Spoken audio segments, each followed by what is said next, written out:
They were going round a few clubs in London to see how they looked and how it was all run. And she met him there, and then they were invited to the Double R Club, and she danced with him and met him again then. And he remembered her from 2 years before. So Reggie fancied your mum, Michelle? He might have done. No, he remembered her after 2 years. Maybe she could have kept him on the straight and narrow. She could have sorted him out. Jack the Hat and McVitie, or whatever they're called, may never have died if your mum could have been a calming influence on his life. Well, there you go. I don't think she's ever been a calming influence on anybody, but you never know. So Reggie Cray could have been your stepdad, Michelle. Oh, could have been your father. Well, you weren't born then, were you? God. Reggie Cray could have been your dad. I was saying to her before the phone call, she may have been a gangster's mole. Exactly. And she sits here in her nightdress and slippers. I mean, it doesn't seem right, but there you go. Which one was Reggie? He wasn't the gay one. He was the real hard nut. She said that they were so gentlemanly and so polite. She said they used to stand in the corner and look absolutely immaculate, that girls would look at them because they were so well turned out. She said, and they were such perfect gentlemen. Which one killed the guy? They both killed one, didn't they? Well, there's one, I think it was Ronnie, who killed a guy in the pub in Whitechapel Road. Yeah. Was there? So? Well, that's my claim to fame. I was in that pub. What, at the time? No. But if I'd been there 30 years earlier, I could have been there and been killed. Oh, so that's a really good one, now. I think you've had the best one so far. Well, there you go. Your mum met Reggie and danced with Reggie Cray. And then 2 years later, met him again at the Double R Club opening night and danced with him again, and he remembered her. Is he a good dancer? I don't know. Mum, is he a good dancer? Oh, she said that she danced to Blue Moon. She was singing it earlier. Blue Moon. That's it. That's the one. You show me wanding alone, without a care in the world, Is it bringing back memories for your mum? Is she going to go misty-eyed? She's standing with her hand over her mouth. Oh, no. So, my personal claim to fame... You have one as well? I have one as well. I went to school with...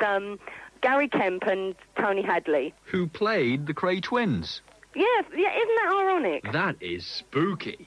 We went to, and Gary Kemp used to play the guitar in our school concerts, and we used to have to pay 2p to go and listen to him dinner time for charity. You had to pay to listen to a school band? Yeah, that was for charity. Not really. Any good? Not really. Oh. It was a bit duff. Yeah. Have you seen the Cray films? I have, yeah. He's a better actor, I think, than singer and player. You reckon? And that is so spooky that, you went to school with the people who eventually played the characters that your mum danced with in real life. Yeah, funny that. Thank you for your call, Michelle. Thank you, bye. Let's go to John in London. Hello, John. Hi, I met Peter O'Toole When? in a petrol station a couple of years ago. Well, I stood about 6 at the most inches behind him. Hold on a sec. That's very close to be standing behind somebody in a petrol queue. Yeah, right, granted. That's a bit dodgy, I think. No, I was 15 or 16 at the time, so I was in awe, because this was Lawrence of Arabia standing in front of me. Yeah. Problem was I couldn't remember what his name was. And I knew he was someone famous, and I was thinking, is it Laurence Olivier? No, it's not. It's Lawrence of Arabia. What the hell's his name? And I wanted his autograph. And I was standing behind him, and I was trying to pluck up the courage to ask him, but I couldn't remember his name. And he knew I was looking at him, because he could probably feel me breathing on his back. 6 inches away, I think I would. Lucky he wasn't a woman, or she definitely would have felt me. You'd have been in trouble. And he kept turning around and looking down at me, and this guy is absolutely massive. I'm no short ass myself. I'm 6 foot, but this guy was still towering above me. Oh, wow. And he was looking down at me like I was something he'd stood in.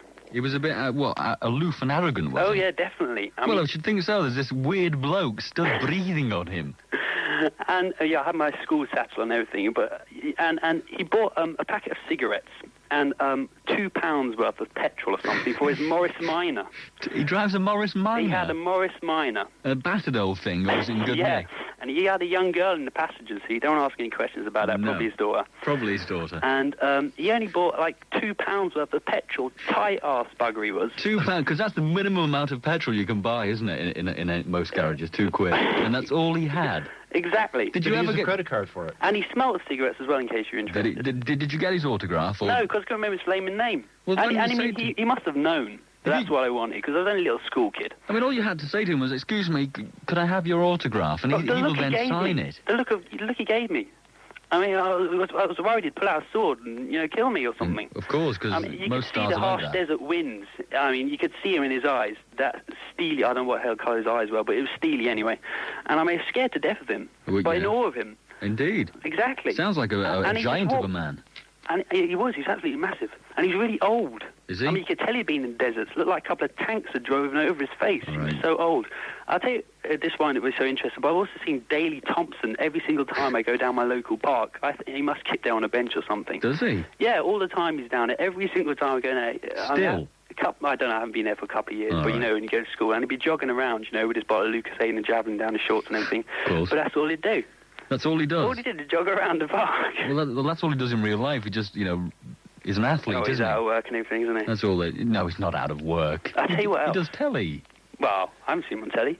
Well, no, neither have I. I think you're right. He I'll tell you what probably else. lives in that park. Yeah, this is only like second-hand information from my sister. All right. But a couple of years ago when she was at a swimming pool, what the hell's his name? The guy who played Wixie in EastEnders. What's his Nick name? Berry. Yeah. He came on to her in a swimming pool. And that's not the funny thing. The thing is, she was only 14. I don't believe that story.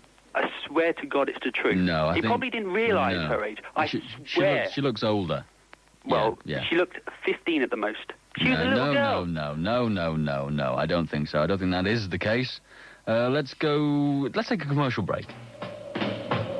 Where can you get 100 tracks from the 100 best albums of all time, crammed into one CD set?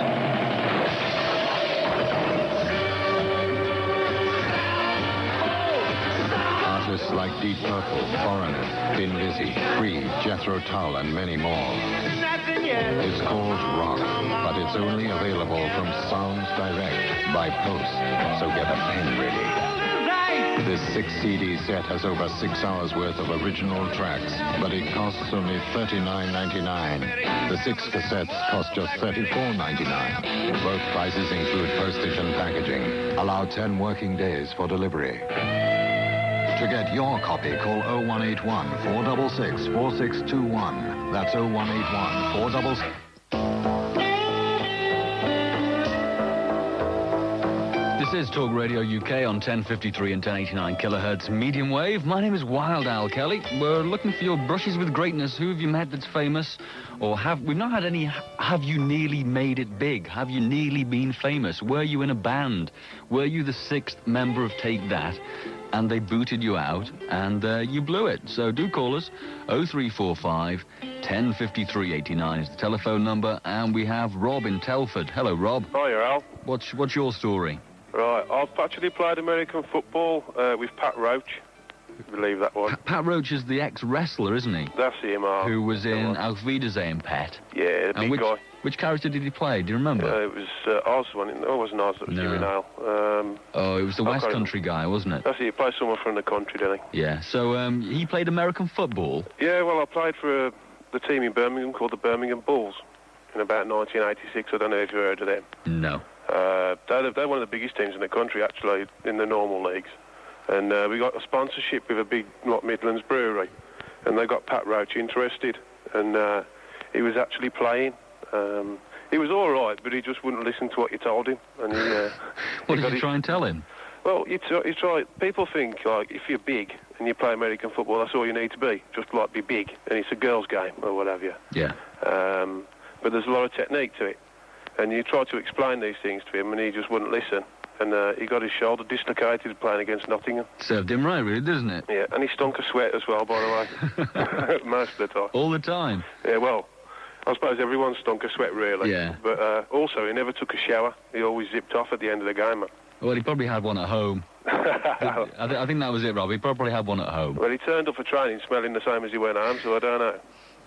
Are you implying that Pat Roach never bathed? Or something like that. All right, fair enough. Let's go to Stuart in Lancashire. Hello, Stuart. Good morning, Al. How are you? I'm all right. How are you? Yes, I'm fine, yes. Yeah. My claim to fame is that when we went to Blackpool, going back for quite a while now, I went to see a show with Joe Longthorne in, yeah?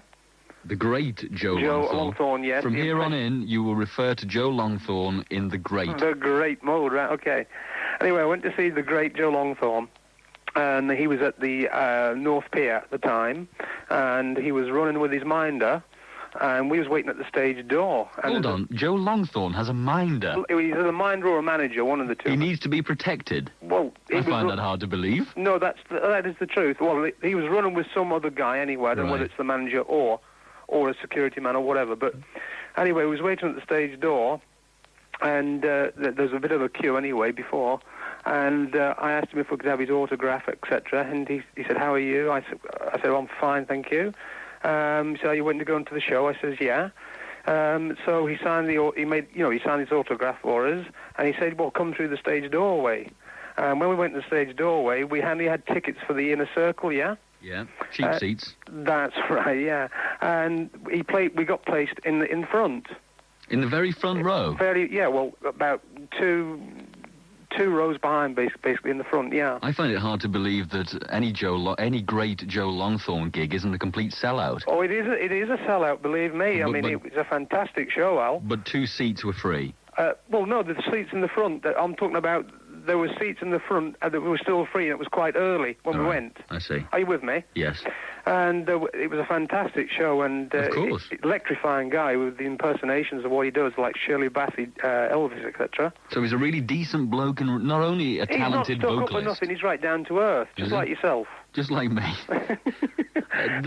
Being compared to Joe Longthorne is an honour. Thank you for that. Right. The other quick story I'll tell you quickly is that we tried to we saw Freddie Starr. You know, you've heard of the great Freddie Starr. The great Freddie. Well, I've got it right this time. I've got a claim to fame with Freddie Starr. Oh, yeah? Because Freddie Starr grew up round the corner from my mother and her family. Right. And Freddie Starr used to play with my Uncle Ray and my Uncle Eric, and they were best of mates. Oh, right. And I can't for the life of me remember what his real name is. Freddie Starr's real name. I mean, obviously that is a stage name, but I can't remember myself, actually, Al. So when did you meet him?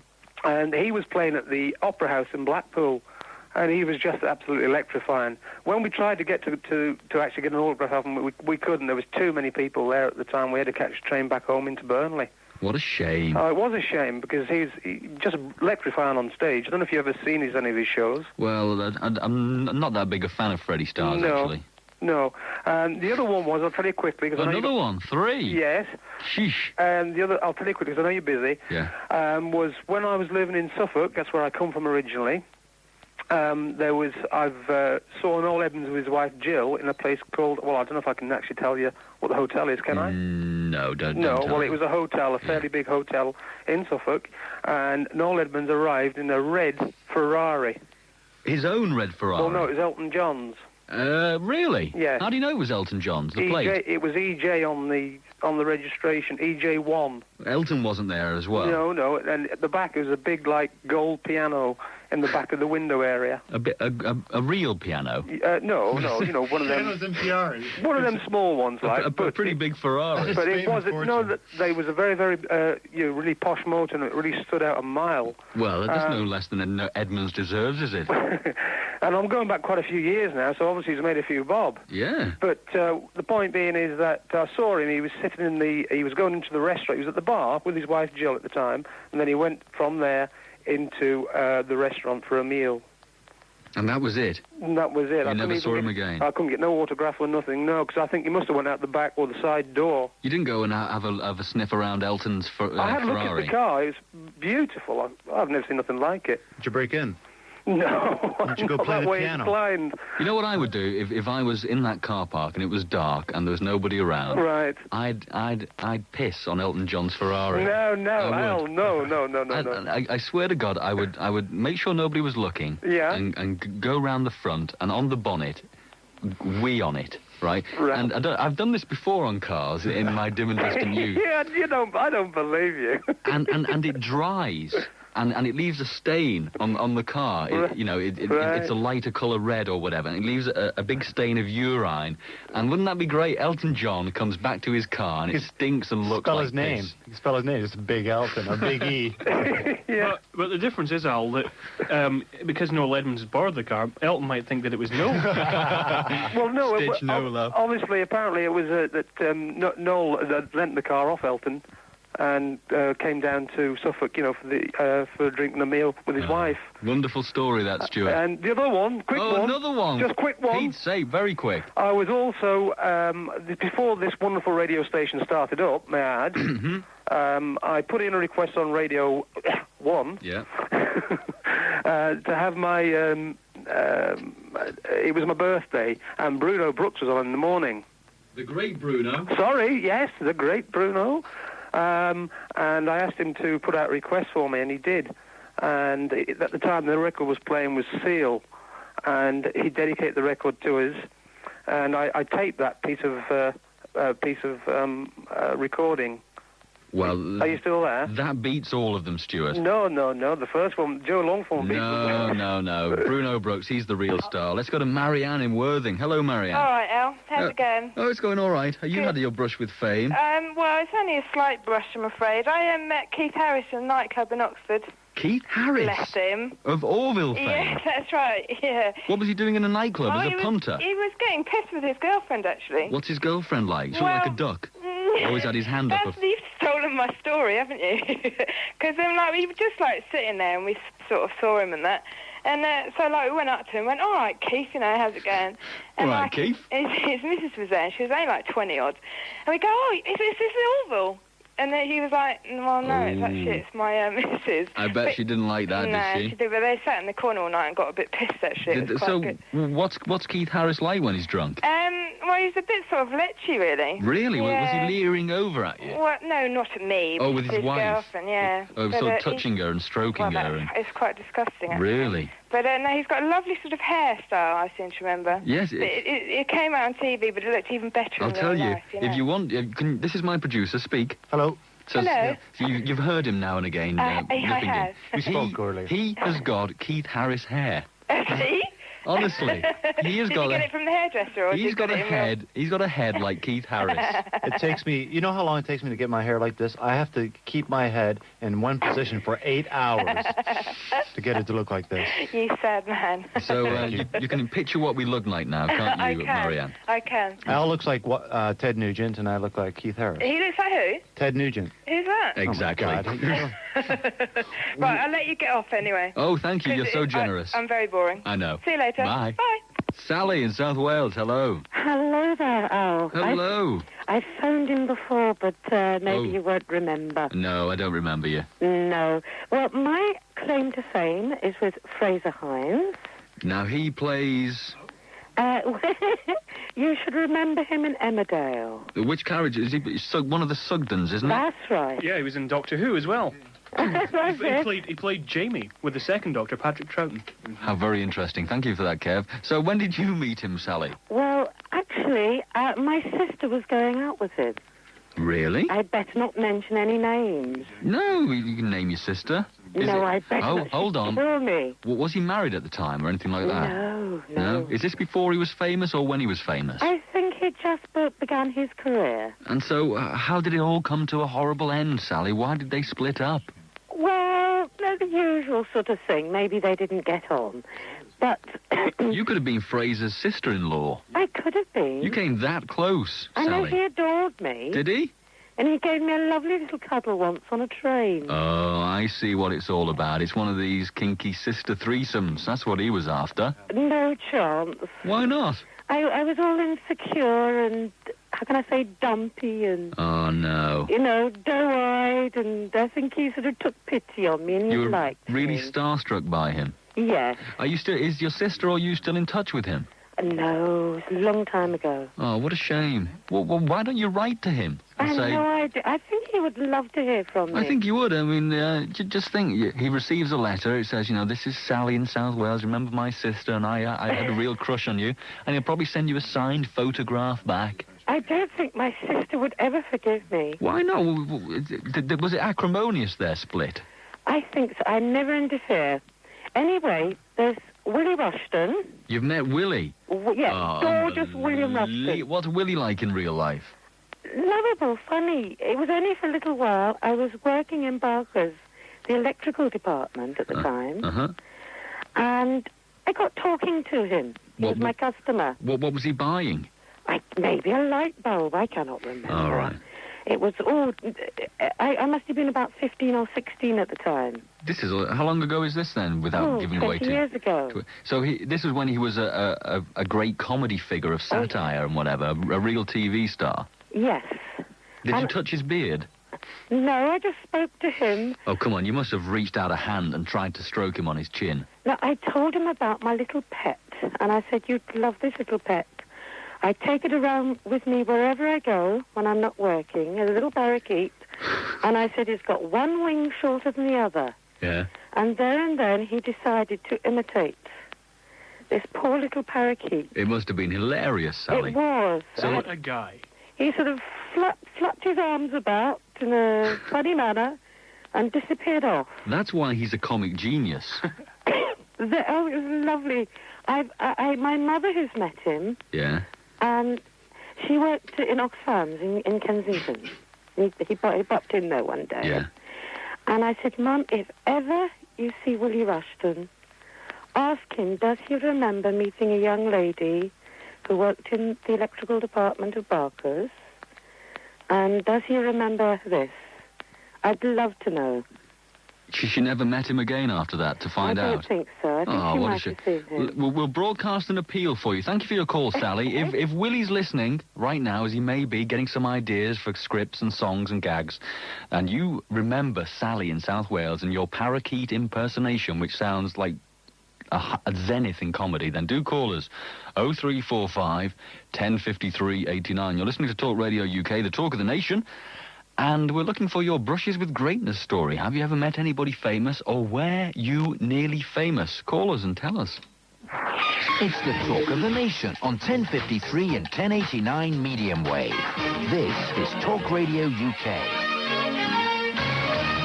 The 2 o'clock news, this is Simon Cadman. The final stages in the presentation of a framework document on the next steps in Northern Ireland will begin this morning with a special cabinet meeting.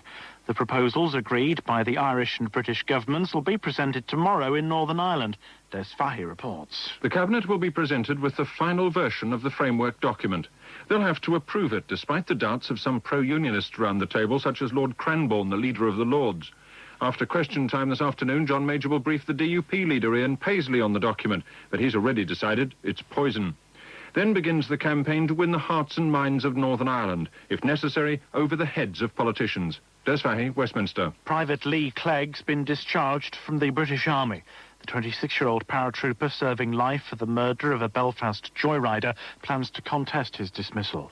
A fan charged over the Dublin football riots, claiming he got his ticket from England goalie David Seaman. An FA inquiry's been launched. Paul and Linda McCartney are appealing to President Mitterrand to help in the campaign to stop the use of veal crates in France. They've written to him in French, urging him to end one of the most shocking forms of persecution of animals. Blur have stolen the show at the Brits. They've clinched a record 4 top awards, including Best British Band. Paul Weller won Best British Solo Artist. Elton John got a Lifetime Achievement Award.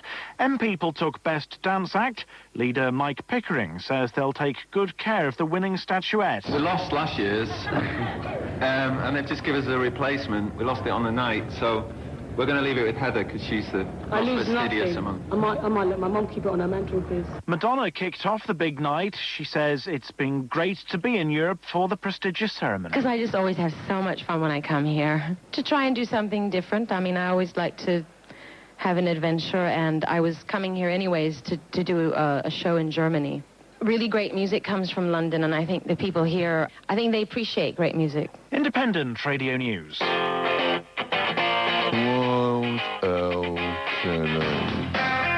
How come we haven't got Madonna on the show, Mike? Why didn't you book her to come and appear with me tonight? I tried. I couldn't get through their security. You couldn't get through? You didn't try hard enough then, did you? I did. But their security forces are just so thick that you can't, and I don't mean that in an intellectual way. I mean that they're big guys who wouldn't let me through the front door, and they I don't know, they spotted me as a hanger-on or something, and I tried dressing up as a bellboy, lots of things, and it just didn't work. It's not convincing, this I know. argument. Well, you know, you throw things at me at the last minute. I haven't got chance to make up good excuses. Do you reckon Madonna's listening? Well, I was know just she is. thinking that. I know think she is. she's a night person. We know she's a night person. She may well be tuning in at this moment. There she is. She's lying in bed. She's drinking a bottle of Evian, Mm-hmm. or whatever it is, and she's listening to Wild Al and thinking, you know, this is the most fantastic radio I've ever heard in my life. I've met famous people. I've met Warren Beatty. I've met Kevin Costner. I want to share this experience with Al, but she's maybe a little shy, a little reticent, not quite confident in herself of speaking to hundreds of thousands of people on the radio. Do you know who else she's met? No. Tommy Boyd. Of course. That's right. The The Tommy test Boyd. transmissions, yeah. Tommy Boyd Tommy Boyd. Had lunch took with her. Madonna out. Didn't she take her out to a nightclub or something? I Wasn't thought that it was the deal? lunch. I don't know, but Madonna, share your story with us. Your Tommy Boyd story. If you have a Tommy Boyd story, if you've met Tommy Boyd, call me, tell me. 0345 1053 89. Hello, Tony. Hello. What's your brush with greatness? Right, I know John Pertwee quite well. How? I do science fiction film fairs, and he's been to a couple of them now, which I've had up in London. So he knows you by name? Yeah. What's he like then? He's all right. He's a sweet bloke. He really is nice. He's funny. He's a good laugh. Is he your all-time favourite Doctor Who? Yeah. Tom he's got a bit Baker's better, mine. Tom Baker, I think, was the best. Yeah. Have you met Tom Baker? No, not yet. He's a bit too much money to come out to the shows. Really? Because Tom Yeah. Baker is just... Have you ever seen him on chat shows and on daytime television? The man has got to be the funniest person in England and Great Britain. He is a total star. Yeah, I'd say John Pertwee was my idol anyway because of like Wurzel Gummidge. I thought he was brilliant in that. Yeah. And I'd say with the science fiction film fairs, we had one up in Westminster towards the end of last year. Not Westminster, the Central Club, just off of Oxford Street. And we had him up there doing a signing and a talk and that. And he was really funny. It was a right good laugh. And he's cheap as well. Cheaper than Tom Baker. Yeah, a lot cheaper. Yeah. Is he better value, though, do you think? Sorry? Is he better value? Yeah, I'd say so, because it was a good laugh. Everyone enjoyed it. I'd say we all had a good laugh down there. I'd say he's done a talk. It was only supposed to have been for an hour, and he ended up going on for like near enough 2.5 hours. And everyone just wanted him to like carry on.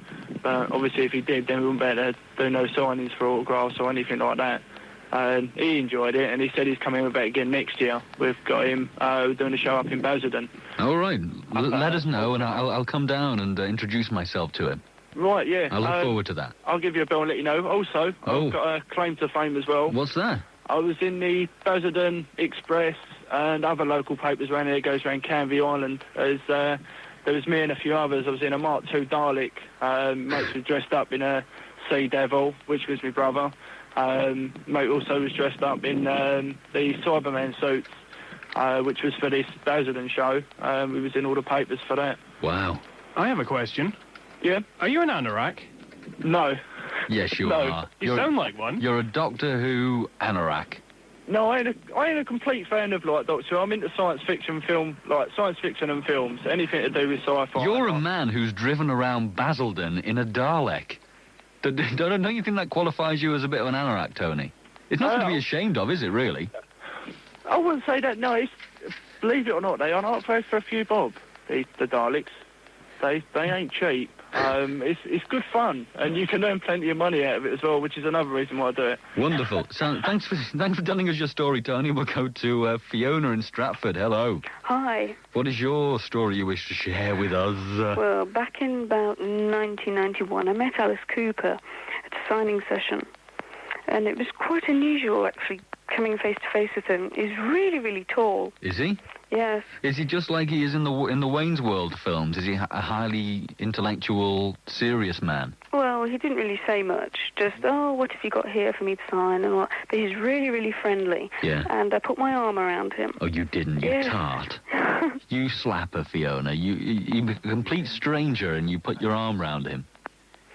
Well. Did you touch him anywhere intimate? Did you try to? You did, didn't you? Admit it. Well, it was Confess. the security Confess. guard all Confess. You tried to touch him, didn't you? Okay. No, there wouldn't have been any chance of that Ah, what a shame. with the security guard. What did he smell of? No, he smelt of leather, and he smelt like he had a bath just Did before he came. Smelled clean. Very clean. Because you might think Alice Cooper, a bit of a rocker, a bit of a He greaser, might smell of cigarettes. smell of cigarettes and drugs and whatever, but no. Yes, and then when I came out of the shop that the signing session was at, I was grabbed by a cameraman and an interviewer for Midlands Today, and they asked me a few questions about Alice Cooper. So then I was on Midlands Today, and then the day after, when I went walking through the mall, you know, people come up and go, "Oh, you're on Midlands Today." You mean you got recognised just for being interviewed on Midlands Yes. Today? Yes. Local television news. It's the BBC, isn't it, Midlands Today?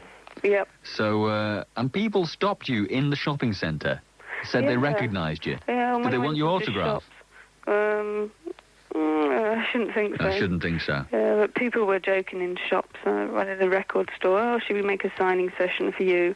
and all that. Well, you're the most famous person we've had so far, Fiona. Right.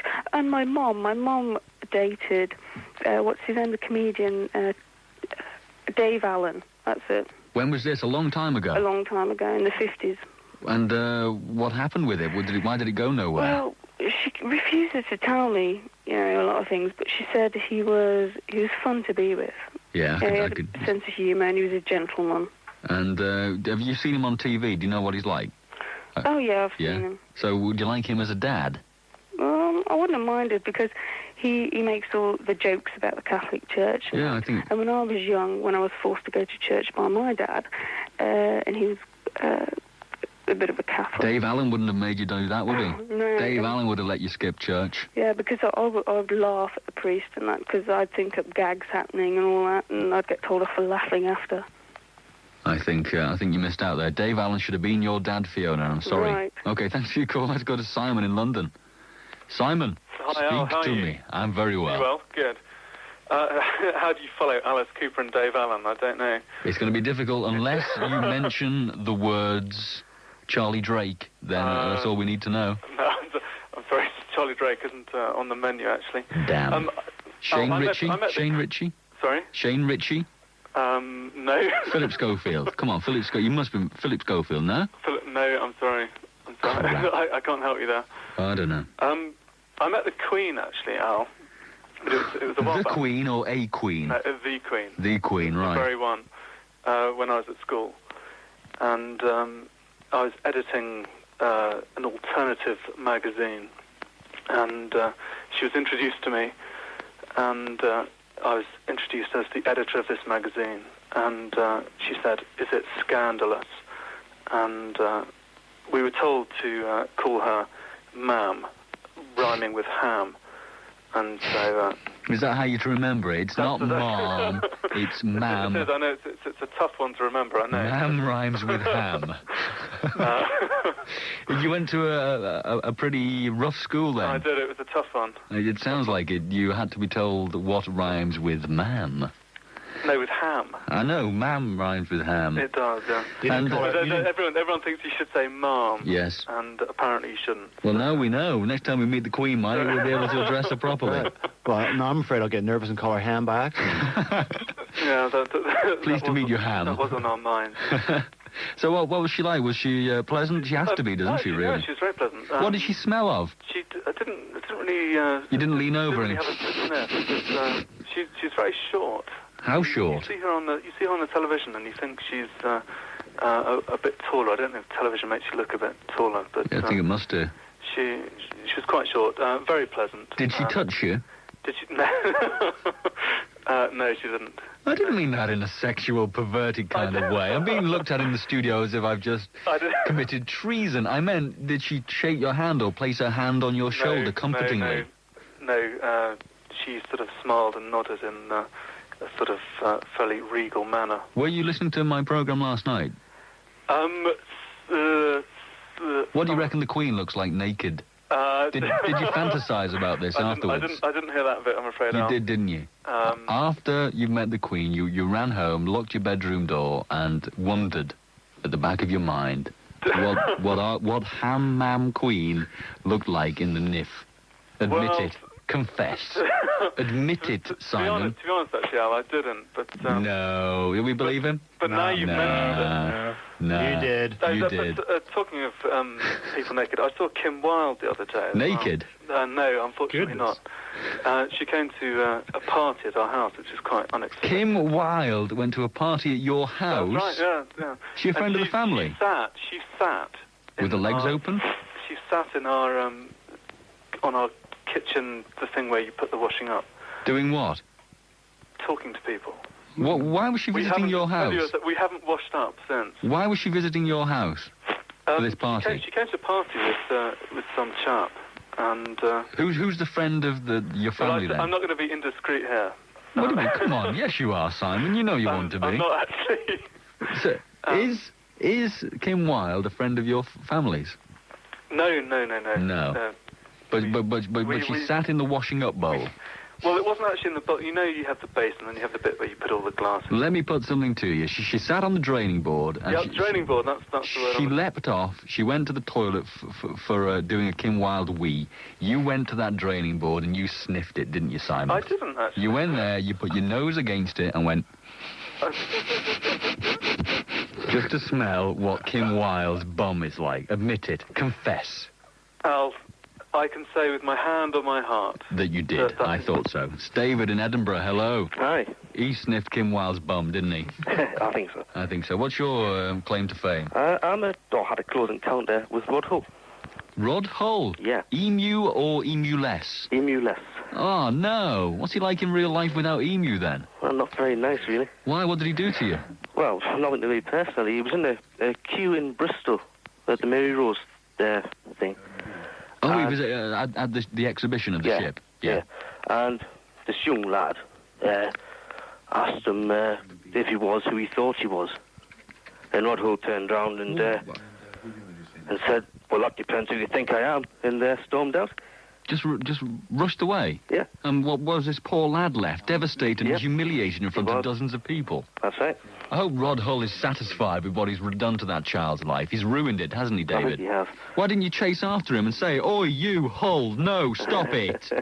I don't think so. I think you should. Who else have you met famous? I also met Terry Wogan. Tezza? Yeah. Ah, is it a wig? No. It's not? No. How do you know? You sounded very confident in that. Well... Did you have a close look? Did you sniff his wig? Yeah, I did. Well, I went to one of his shows, you see. The TV shows? Yeah. Yeah. And as I was coming out of the television centre, he was also coming out of the television centre, and I shook his hand. And I'd look at his hair, and it's not a wig. You did? Did you discreetly look at his head? Oh, yeah. He wasn't aware of it? No. Well, what's his hand like? You touched Terry Wogan. Sweaty. Is it clammy and... Yeah. Ugh, Wogan's hand. Imagine shaking Jeremy Beadle by the hand. Yeah. What that must be like. No, thank you. Pretty much the same, I would imagine. Yeah, I would have thought so. All right, thank you for your call, David. Okay. Speak to you soon. So, I was just thinking, I reckon... Alienating your colleagues. I'm sorry.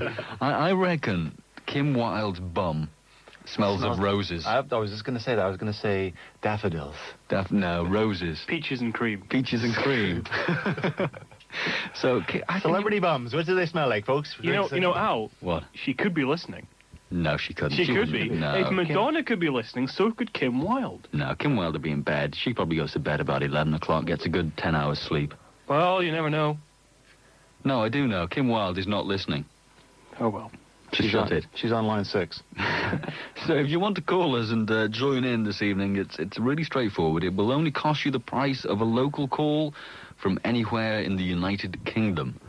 The telephone number is 0345 1053 89. And we also have a fax here as well, if you want to send us a fax. If you have documentary evidence that you've met somebody, or if you have an autograph from a famous person and you have it available and you're stood next to a fax machine, then our fax number is this: 0171 636 1053. 0171 636 1053. We'd like to have your faxes. Should I read this straight away? Is it safe, Mike? We've received... You can read this one here. We've received a fax from Streamline Taxis in Hove. We won't give out their telephone number. I don't know who it's come from. I can't tell their somebody called Andy? Andy, yeah, Andy. So it says, As a boy of about 10, I was an extra in Oh, What a Lovely War, filming on the West Pier. Richard Attenborough took time to remove a splinter from my finger. What a guy. Hey. Prince of a man. I've been near Richard Attenborough. I went to a filming of Shadowlands in Leicestershire, and it was at the Great Central Railway, and Richard Attenborough directed Shadowlands. And I was going to approach him. I was going to say, Rich, my man, my main man, I love your films. Ice Cold in Alex. No, that's not Richard Attenborough, that's John Mills. I should have said that to him. I thought you were great in Ice Cold in Alex. It wasn't me, dear boy. So congratulations, Andy. Anything else worth reading out on that fax or not? No. No, we'll leave that one. So if you do want to call us, 0345 1053 89, and we'll speak to Neil in Cambridge. Hello there. Hello there. How you doing, Al? Who have you met? I've met Harry Seacombe, Al.